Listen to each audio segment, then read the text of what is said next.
যে আমাদের কোরআনের এত নাম্বার আয়াত, এত নাম্বার সূরা তো বা এই জায়গাতে বলছে যারা মুশরিক অর্থাৎ যারা মূর্তি পূজা করে তারা হচ্ছে কাফের, আর আল্লাহ বলছে তাদেরকে যেখানে পাও সেখানেই মারো।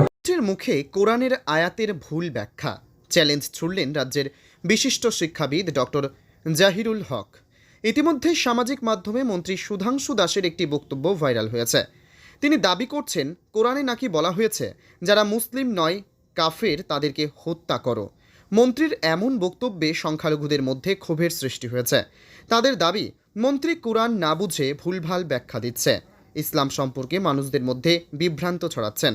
মন্ত্রীর এহেন মন্তব্যে রাজ্যের শান্তি সম্প্রীতি বিনষ্টের কারণ হতে পারে বলে মনে করেন বিশিষ্ট মহল। ওয়াকফ বিষয়ে সভাস্থলে মুসলিমদের বিভিন্ন প্রশ্ন করে কি বোঝাতে চাইছেন মন্ত্রী জানতে চাইছে রাজ্যের শুভবুদ্ধি সম্পন্ন মানুষ। সমাজে বিভ্রান্তি ছড়ানোর মধ্যে ব্যস্ত মন্ত্রী সুধাংশু দাস।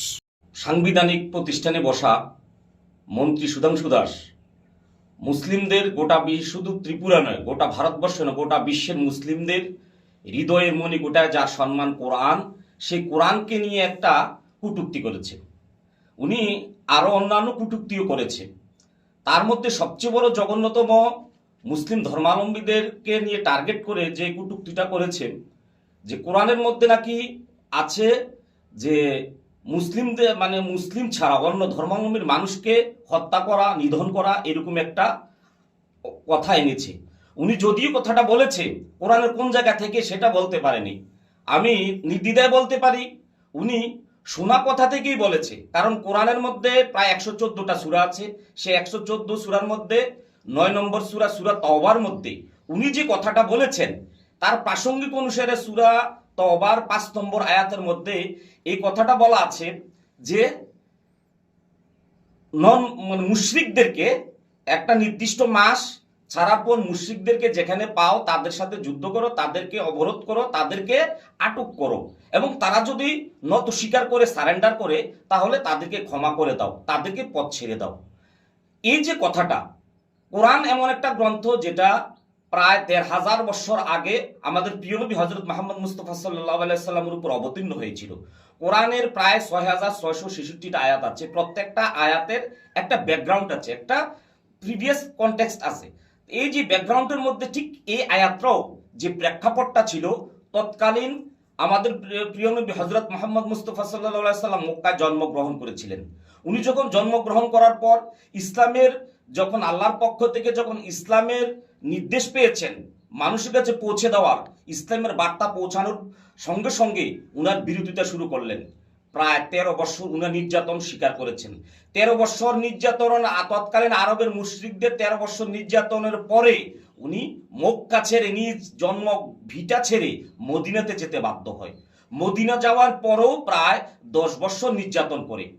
এই জন্য এই নির্যাতনের ফলে মানে তখন একটা সন্ধি বিচ্ছেদ হয় যে মক্কার মানে যারা মুশরিকরা আর হযরত মুহাম্মদের উপর আর অত্যাচার করবে না। যে অত্যাচার কেন করবে না, যে তাদের সাথে সন্ধি হয় তোমরা আর অত্যাচার করবা না, এরকম একটা চুক্তি হয়। এই চুক্তি প্রায় হওয়ার পর আল্লাহর পক্ষ থেকে বলা হয়েছে যারা চুক্তি ভঙ্গ করবে 4 মাস পর তাদের সাথে তোমরা এরকম আচরণ করো। নির্দ্বিধায় বলতে পারি তৎকালীন আল্লাহর নবীর সাথে যারা সন্ত্রাসী করেছিল, বর্তমান যেভাবে সন্ত্রাসকে যেমন কোন ধর্মের উপর ভিত্তি করে সন্ত্রাস বলা যায় না, কোন একটা ধর্মীয় গোষ্ঠীকে সন্ত্রাস বলা যায় না, ঠিক তেমনি তৎকালীন আরবের মক্কার হযরত মুহাম্মদের সাথে যারা সন্ত্রাসী করেছিল সেই সন্ত্রাসীদেরকে বলা হয়েছিল, উদ্দেশ্য করে এই আয়াতটা অবতীর্ণ হয়েছিল আল্লাহর পক্ষ থেকে। এই জন্য এই আয়াত দিয়ে অর্থটা এটাই বুঝিয়েছে যে তোমরা তারা যদি সন্ত্রাসীরা যখন সারেন্ডার করবে তোমরা তাদেরকে ক্ষমা করে দেবে। মন্ত্রী সুধাংশু তো দেখতে পাইনি, তারপরের যে আয়াতটা 5 নম্বরের পর 6 নম্বর আয়াতে বলা হয়েছিল যে তারা যদি তোমার কাছে সারেন্ডার করে আশ্রয় চায় তাহলে তাদেরকে ক্ষমা করে দিয়ে তাদেরকে গন্তব্যস্থলে পৌঁছে দিও।